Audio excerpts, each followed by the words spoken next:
Yo, what's going on, everyone? It's V8, back with another one.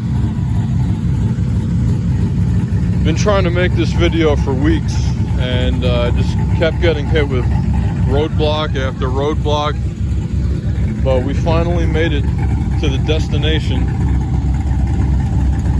So originally I was just gonna throw a shift kit in the transmission because it was I was getting locked out of second gear at redline from a dig,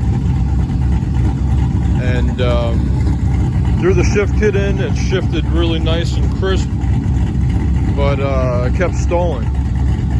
So after that, I purchased the Walbro 255 fuel pump, threw that in there.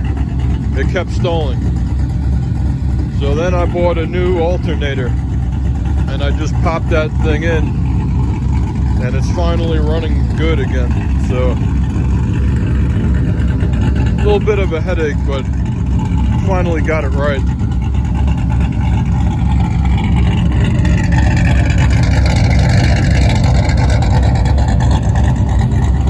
Yeah, I just tested it out on the highway, and it shifts really good.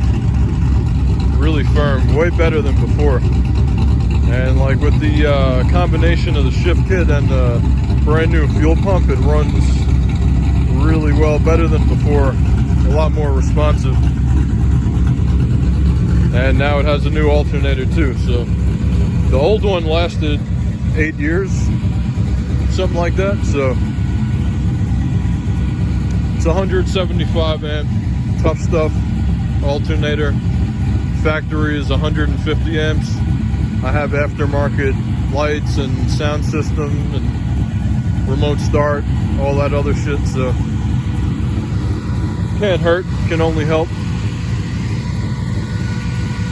But yeah, man, that's about it.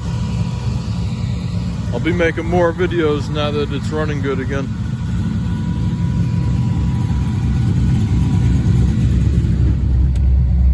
Yep. Voltage right between 13 and 14. Good to go. And I test fitted the 18s on my other Jeep, and it fits, so I might cut one more coil off this Jeep. Not sure. I mean, I'm not really too happy with that. So. Anyways, it's V8. I'm signing out. Peace and blessings to everyone.